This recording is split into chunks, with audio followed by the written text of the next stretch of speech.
ये खड़े खड़े क्या सोच रहे हैं? बच्चे लोग का टिफिन बना? अरे हाँ हाँ हाँ बहू, बन गया है। तो बन गया है तो खड़े होकर क्या सोच रहे हैं? फटाफट टिफिन में डालिए। हाँ बहू, अभी मैं डाल रही हूँ। और हाँ, अपने बेटे का टिफिन बनाया? हाँ बहू, विकास का भी टिफिन बना दी हूँ और नाश्ता सब लोगों का टेबल पर लगा दी हूँ। जाओ विकास को और अपने ससुर जी को बुलाकर टेबल पर बैठाओ और मैं गोलू का टिफिन पैक करके लाती हूँ। मुझे तो बहुत टेंशन हो रही है, बहू जब जानेगी तो कितना गुस्सा करेगी। बस माँ जी, सफाई हो गई, अब रहने दीजिए। ठीक है बहू, अब मैं जा रही हूँ कमरे में, बहुत थक गई हूँ बहू। माँ जी, एक मिनट। हाँ बहू बोलो। इस बार पापा जी अपनी पेंशन के पैसे नहीं दिए हैं। 10 तारीख हो गए माँ जी, कब तक देंगे? पता नहीं बहू। पता नहीं क्या होता माँ जी? आपको पता है ना कि घर के सारे राशन लाने हैं, अभी तक पापा जी ने पैसे नहीं दिए हैं। घर के राशन और भी बहुत सारे खर्चे हैं, कैसे होंगे? पापा जी को बोल दीजिएगा आज शाम तक पैसे निकाल करके लाकर दे देने के लिए घर में। बहू, इस बार तुम्हारे ससुर जी ने हम दोनों को घूमने के लिए टिकट करवा लिए हैं। हम दोनों घूमने के लिए जा रहे हैं, इसलिए इस बार तुम्हारे ससुर जी अपने पेंशन के पैसे नहीं दे पाएंगे बहू। क्या?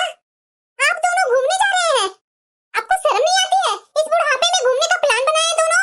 चुपचाप से घर में रहिए, जैसे बूढ़े लोग रहते हैं। घर के एक कोने में पड़े रहिए रोटियां खाते हुए, जैसे बूढ़े लोग पड़े रहते हैं।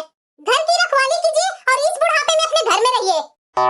बुढ़ापे में घूमने जा रहे हैं, अगर घूमने के बाद आपकी तबीयत खराब हुई ना, अगर बीमार पड़ेंगे ना, तो एक कोने में पड़े रहिएगा, मैं तो आपकी सेवा तक नहीं करूंगी। आने दीजिए आपके बेटे को, आज शिकायत लगाती हूँ। कितने आप दोनों फालतू का खर्च करने लगे हैं। इस बुढ़ापे में हम लोग दोनों से बिना पूछे आप लोग प्लान कैसे बना लिए घूमने का, और आपकी हिम्मत कैसे हो गई घूमने जाने का? मैं समझ रही हूँ, आज मेरे बेटे के आने के बाद अच्छा खासा हंगामा होने वाला है। मैं इनसे कितनी बार मना किया मत घूमने का प्रोग्राम बनाइए, लेकिन ये सुनते कहाँ हैं मेरी बातों को। अरे इन्हें तो समझ लेनी चाहिए ना कि इनकी जब भी पेंशन की पैसे आते हैं 1 रुपया भी रहने नहीं देती है इनके पास बहू। सारे पैसे का हिसाब बैठाकर सारे पैसे ले लेती है। इस बार बेटे और बहू हम लोग को छोड़ देंगे। क्या हुआ सबिता, ये गुमसुम क्यों है तुम? आपको मैंने कितनी बार मना किया था कि पेंशन के पैसे बहू को दे दीजिए, आप हैं कि मेरी सुनते कहाँ हैं? बहू ने तुमसे कुछ बोला क्या? आपको तो पता ही है कि आप पैसे नहीं देंगे बहू को तो उसे क्या हो जाता है। अरे आपको पता है ना कि आप 500 रुपया भी अपने पेंशन में से रख लेते थे अपने पास, तो बहू घर में कितना कलह कर देती थी। इस बार तो आप पूरे पेंशन के पैसे अपने पास ही रख लिए हैं, तो सोचिए कि बहू क्या करेगी। आपको पता है ना पिछले साल मुझे करवा चौथ में 500 की साड़ी ला करके दिए थे, बहू ने मुझे क्या क्या नहीं सुनाया एक साड़ी के खातिर। मुझे तो बहुत डर लग रहा है जी, मैं क्या करूं? सबिता तुम डरो मत, मैं हूं ना। डर किस बात की? ये पेंशन के पैसे मेरे हैं। चलो चलो, टेंशन मत लो, चलो कमरे में बैठते हैं। ये दोनों को घूमने का शौक लगा है ना, आज मैं तो इन्हें अच्छे से बताती हूँ। अरे लता, तुम्हें क्या हो गया है? इस तरह से बैठी हुई है तुम? मुझसे क्या पूछ रहे हैं? पूछना है तो अपनी माँ और पापा से पूछिए ना, जो इस बार सारा पैसा अपना मस्ती में उड़ा रहे हैं। कहने का क्या मतलब है तुम्हारा? साफ साफ बोलो ना। साफ साफ ही बोल रही हूँ, इस बार पापा जी ने 1 रुपया खर्चे के लिए पैसे नहीं दिए हैं, और दोनों लैला मजनू के जैसे हनीमून पर जा रहे हैं घूमने के लिए। पापा, माँ, हाँ बोलो, क्या बात है? इस बार मैं क्या सुन रहा हूँ पापा? इस महीने के 10 तारीख हो गए, आप है कि अभी तक पैसे नहीं दिए हैं घर में? और तो और सारे पैसे हमसे बिना पूछे खर्च कर दिए। अब आप बताइए महीने का राशन का खर्चा कैसे चलेगा? मैं तो अपने पैसे में से आपको 2 रोटियां तक नहीं दूंगा अगर आपने पेंशन के पैसे नहीं दिए तो। इतना फालतू के पैसे खर्च करते हैं, और इस बुढ़ापे में। इतना ही आपको घूमने का शौक था तो पास के मंदिर थे ना, वहां जाकर आप लोग घूम कर आ जाते। क्यों बेटा, हमारा घूमना तुम्हें दिखाई देता है? और अपना जो हर रविवार को तुम दोनों जाकर के बाहर फिल्म देखने जाते हो, बाहर से खाना खाकर आते हो, और हम लोग घर में रहकर खिचड़ी बनाकर खाते हैं, तो तुम लोग जो घूमते हो, तुम लोग जो पैसे बर्बाद करते हो, वो पैसे बर्बाद नहीं होता है। हमारे घर में रहकर सब्जी रोटी बनाकर खाने में हमारे खर्चे बढ़ जाते हैं, और तुम्हारा बाहर जाकर के खाना खाता है। और इतना ही नहीं, 2 महीना पहले ही तुमने जो गोवा जाकर के 15 दिन वहां रह कर आए, वहां उसमें तुम्हारा पैसा खर्च नहीं हुए। अपने लिए तो खूब खर्च करते हो, लेकिन हमारा थोड़ा सा भी खर्च हो ना तो तुम बताने लगते हो। अभी कुछ दिन पहले ही तुम दोनों और तुम्हारे 2 बच्चे 4 लोगों को हवाई जहाज का टिकट करवाकर गोवा घूमने गए थे ना। उसमें बताओ तुम्हारा खर्चा कितना आया होगा? उसमें तुम्हारा खर्चा नहीं याद आया? साल में 4 बार तो तुम लोग घूमने जाते हो, तो हम लोग कभी तुम लोगों को रोक टोक नहीं की? तुम लोग कहाँ जा रहे हो, क्यों जा रहे हो, कितने पैसे खर्च कर रहे हो, हम लोगों ने तो कभी हिसाब नहीं लिया। फिर आज हम लोग थोड़े से पैसे खर्च करके हम लोग दोनों बाहर घूमने जा रहे हैं, तो तुम्हें इतनी तकलीफ क्यों हो रही है? पापा, मैं अपने खुद का पैसा खर्च करके घूमने जाता हूँ, आपसे पैसा नहीं लेता हूँ। तो मैं तुमसे कौन सा पैसा मांग रहा हूँ? मैं तो अपना पेंशन के पैसे से जा रहा हूँ ना। ठीक है पापा, इस बार आप घूमने का प्लान बना ही लिए हैं, तो मैं इस बार आप दोनों को फोकट का खाना नहीं खिलाऊंगा। खर्चा के लिए पैसे देंगे तभी आपको रोटी बनी हुई मिलेगी, नहीं तो नहीं मिलेगी। मेरे पास इतने पैसे नहीं है कि आप लोग को खिलाऊं और घूमने के लिए बाहर भी भेजूं। देख लिए नमा जी, आपके बेटा दिन भर मेहनत करते हैं, वो दिखाई नहीं देता आपको? जरा सा हम लोग क्या घूम लिए वो आप लोग को दिखाई देता है? ये आपको दिखाई नहीं देता है? घर में दो दो पोता पोती है, उसके भविष्य के लिए कुछ बचा के रखे, सिर्फ खर्च करने में लगे हुए हैं। बुढ़ापे में क्या दिन है आपके घूमने का? चुपचाप से आप घर में रहिए, नहीं तो अगर आप बीमार पड़ करके आएंगे ना तो मैं तो आपकी सेवा नहीं करूंगी। बहू, घर में क्या तुम्हारी सास काम नहीं करती है? सारा काम तो अपनी सास से तुम करवाती है क्या? तब वो बीमार नहीं पड़ती है? आज घूमने के नाम पर तुम बोल रही है कि आप बीमार पड़कर आएंगे। सुनिए ना, हमें घूमने का प्लान कैंसिल कर देना चाहिए, नहीं तो हम लोग को बहू बेटे 2 वक्त की रोटी भी नहीं देंगे खाने के लिए। बहुत मुश्किल हो जाएगा हम लोग को घर में रहना। सुना सुना कर बहू और बेटे हम लोग को तो जीना मुश्किल कर देंगे। तुम चिंता मत करो, मेरे रहते हुए तुम्हें अब कोई नहीं सुनाएगा। बहुत सुन लिया मैंने उन लोगों को। मुझे पता है, पिछले बार ये दोनों गोवा गए थे ना, तो पूरे 1 लाख रुपया खर्च करके आए हैं। मैंने तो उन लोगों को कुछ नहीं बोला, और हम जरा सा भी खर्चा कर लें तो उन लोग को बहुत गुस्सा आता है हम लोग पर। हमारा तो 500 रुपया खर्च करने में बहू बेटे कला कर देते हैं घर में। ये अच्छी बात नहीं है, उनकी ये गलत बात है। हम लोग कब तक सहते रहेंगे? कभी ना कभी तो बोलना पड़ेगा ना, वरना वो लोग हम लोग को इसी तरह से हमेशा दबाते ही चले जाएंगे। चलो चलो, अब टेंशन मत लो, चलो अपने कमरे में। ये मेरे से कितनी बार बोले कि चलो घूम लेते हैं कहीं, लेकिन मैं ही थी जो बराबर इन्हें मना कर देती थी। यही डर से मैं मना करती थी कि अगर हम लोग घूमने का बाहर प्रोग्राम बनाए तो बहू बेटा बहुत गुस्सा करेंगे और इतने सारे काम को छोड़कर मैं कैसे जाऊं। लेकिन जिसका डर था वही आज हुआ। प्रेमा, एक बात बताऊं तुम्हें? हाँ बोलिए। पता है प्रेमा, जब मैं बचपन में हवाई जहाज को आसमान में उड़ता देखता था ना, तो मुझे उसमें बैठने का बहुत मन करता था। लेकिन मेरे माता पिता के पास इतने पैसे नहीं थे। वो बहुत मुश्किल से मुझे पढ़ाया लिखाया, तब जाकर मुझे नौकरी मिली। जब मुझे नौकरी मिली तो विकास पैदा हो गया। फिर तो हम दोनों ने अपनी सारी मेहनत और सारी कमाई अपनी बेटी पर खर्च कर दी कि मेरा बेटा अच्छे से पढ़ लिख जाए, और उसे अच्छा अच्छा पहनने को दिया, अच्छा अच्छा खाने को दिया। उसकी पढ़ाई में जितना भी खर्च आया उसका मैं सबसे पहले इंतजाम करके रखता था, कहीं मेरे बेटे की पढ़ाई में कोई कमी न रह जाए, कहीं पैसे की कमी से मेरा बेटा आगे न बढ़ पाए। इसीलिए मैंने अपने खर्चे में से काट काट करके अपने बेटे को हमेशा आगे बढ़ाया। जब भी उसने जितनी भी पैसे मांगे मैंने उतने पैसे उसको दिए। अब तुम ही बताओ प्रेमा, उसी तनख्वाह में अपने बेटे को पढ़ाना, घर के खर्चे चलाने और अपने माता पिता का देखभाल करना, यह सब कुछ किस तरह से मैंने किया है ना, वो मैं ही जानता हूँ। ये बात तो तुम्हें पता है ना? ये बात तो बेटे को याद भी नहीं है प्रेमा। सोचा था कि बुढ़ापे में आराम से रहेंगे, बेटे की भी जिम्मेदारी से फ्री हो जाएंगे, लेकिन बुढ़ापे पर तो बेटे ने हमारे ऊपर बंधन ही लगा दिए प्रेमा। हर जगह आने जाने से रोक दिया। इतना तो हम उस समय भी लाचार नहीं थे जिस समय हमारे कंधों पर इतनी जिम्मेदारियां थी। आज हम लोग अपनी जिम्मेदारियों से मुक्त हो गए हैं, लेकिन बेटे बहू हमें मुक्त नहीं होने दे रहे हैं। तो क्या करें, हमारी यही किस्मत है, हमें ऐसे ही रहना पड़ेगा पूरी जिंदगी। नहीं प्रेमा, अब मैं ऐसे नहीं रहूंगा।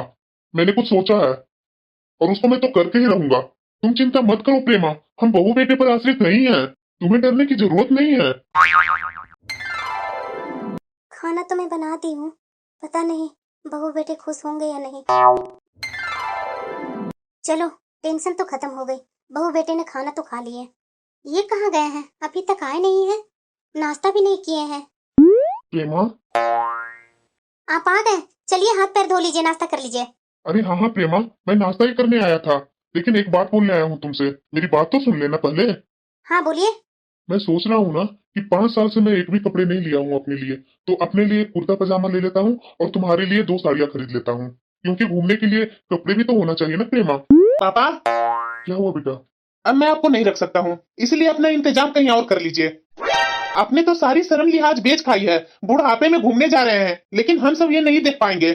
बेटा, हम लोग अपने रहने का इंतजाम क्यों कर ले?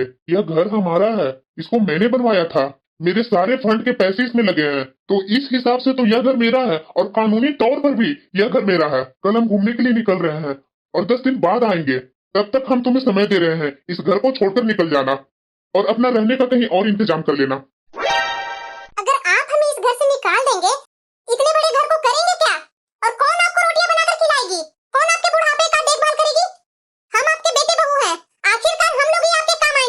बहू, जब हमारे हाथ पैर चल रहे हैं तब तो तुम हमारे ऊपर इतने बंधन लगाती हो, हर जगह आने जाने पर रोका टोकी करते हो, अपने पैसे तो खुद पर ही खर्चा करते हैं, तब भी हम पर इतना रौब दिखाती है। अगर हमें तुमसे मांग कर खाना होता तब तो तुम हमें तरसा ही देती। और बात रहा इतना बड़ा घर को, इस घर में 2 लोगों को किराए पर रख लूंगा और एक घर में काम वाली को रखकर अपने पेंशन के पैसे से मजे से अपना बुढ़ापा काटूंगा। तुम्हें मेरी बुढ़ापा का टेंशन लेने की कोई बात नहीं है बहू। चलो प्रेमा, हमें लेट हो रही है। बेटा, हम 10 दिन बाद आएंगे, तो तुम लोग अपने रहने का इंतजाम कहीं और कर लेना, घर खाली कर देना 10 दिन में। चलो प्रेमा। चलिए, हम लोग केदारनाथ भी घूम लिए। हाँ, केदारनाथ में अच्छा से दर्शन हो गई हम लोग को। प्रेमा, एक बात बोलो क्या? हाँ हाँ, बोलिए ना। हम बूढ़े हो गए हैं तो क्या हमारे कुछ अरमान नहीं है? क्या हमारे बुढ़ापे के साथ साथ हमारी इच्छाएं, मन भी मर जाती है? क्या हमें अच्छा खाने को, अच्छा पहनने को, घूमने का इच्छा ही नहीं होती है? क्या बुढ़ापा आने से क्या लगता है हमारे बच्चे को कि जिंदगी खत्म हो गई है? यह तो भगवान का शुक्र है कि हमें पेंशन मिलती है। तो चलो, आज हमने अपनी पेंशन की दम पर अपने बच्चों को सामने बोल दिए, लेकिन मुझे तो चिंता उन माता पिता की होती है जो अपना सब कुछ अपने बच्चों पर लुटा देते हैं और बुढ़ापे के लिए अपने पास कुछ नहीं रखते हैं। फिर वो बच्चे तो अपने माता पिता को एक एक चीज के लिए तरसा देते होंगे, कैसे वो अपना बुढ़ापा काटते होंगे। हाँ, आप सही बोल रहे हैं। आज आपको पेंशन मिल रही है, इसीलिए तो आज हमने अपने सपने पूरे किए, वरना केदारनाथ तो बहुत दूर की बात थी। हमारा बेटा तो अपने पास वाले मंदिर में भी न ले जाए। खैर छोड़ो प्रेमा उन बातों को, हम लोग इधर आए हैं तो अच्छे से घूमेंगे, अच्छे से भगवान का दर्शन करेंगे। हाँ हाँ, बात तो आप सही बोल रहे हैं। चलिए ना, वहाँ मेरी कुछ सहेलियां बन गई है, वहाँ कीर्तन हो रही है, तो चलिए साथ में आप भी। चलो चलते हैं। ये 10 दिन कैसे निकल गए मुझे पता भी नहीं चला। बात तो आप बिल्कुल सही बोल रहे हैं। इतने अच्छे अच्छे जगह ही थे ना कि वहाँ से आने का मन ही नहीं हो रहा था। पापा, मुझे माफ कर दीजिए, हमसे गलती हो गई। अब हम लोग आपसे कुछ नहीं बोलेंगे। आपको इस घर में जैसे रहना है वैसे रहिए, जहाँ जाना है वहाँ जाइए। हम लोग आप लोग को नहीं रोकेंगे पापा, पर हमें इस घर से मत निकालिए पापा। हम लोग इस घर को छोड़कर कहाँ जाएंगे पापा? हमने कई घर में जाकर तलाशा है, छोटे छोटे घर को कम से कम 10,000 किराया तो लग ही रहा है। आप भी सोचिए पापा, आपका बेटा अपना घर छोड़कर बाहर किराए पर रहेगा तो कैसा लगेगा? लोग क्या कहेंगे? माँ जी, आप भी पापा जी से बोलिए ना कि हम लोग इस घर को छोड़ करके ना जाएं। अब हम लोग कुछ नहीं आप लोग से बोलेंगे, आप लोग आराम से रहिए। माफ कर दीजिए ना अपने बेटे बहू को, इंसान ही है ना, अपना गलती का तो पछतावा है ना। माफ कर दीजिए ना मेरे खातिर। सुन लो, कल तक तुम अपनी माँ को और तुम बहू, तुम्हें मैं बोल रहा हूँ, अपनी सास को एक नौकरानी समझ कर रखती थी ना। आज वही नौकरानी तुम्हें इस घर से जाने को रोक रही है। और हाँ बेटा, तुम्हें अपनी गलती का पछतावा है ना, तो ठीक है बेटा, तुम इस घर में रह सकते हो, लेकिन मेरी भी एक शर्त है। मंजूर है पापा।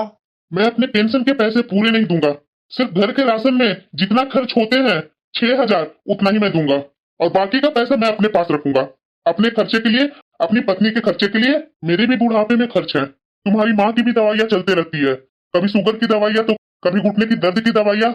और बार बार तुमसे पैसे मांगने मुझे अच्छा नहीं लगता है। मेरा खुद का पैसा मैं तुमसे मांगू। ठीक है पापा, आपको जैसा अच्छा लगे आप वैसा ही कीजिए। और माँ, मुझे तुम माफ कर दो माँ, मैंने बहुत गलतियां किया तुम्हारे साथ। सॉरी माँ। अरे नहीं नहीं बेटा, मत माफी मांगो, तुम्हें अपनी गलती का एहसास है ना, वही मेरे लिए काफी है। हाँ माँ जी, मुझे भी माफ कर दीजिए। सॉरी माँ जी, अब मैं ऐसा दोबारा गलती कभी नहीं करूंगी। जाओ, माँ और पापा के लिए चाय बना कर लाओ, वह थक गए होंगे, और उनके पैर भी दबा देना। ठीक है। पापा, आप लोग जाकर अभी फ्रेश हो जाइए, अभी हम लोग चाय और नाश्ता लेकर आते हैं आपके लिए। ठीक है बेटा।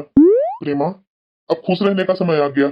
अगर हमने कठोर निर्णय नहीं लिया होता ना, तो आज हमारे बहू बेटे हमें पहले की तरह ही दबा कर रखते और हम लोग उनके सामने कुछ नहीं बोल पाते।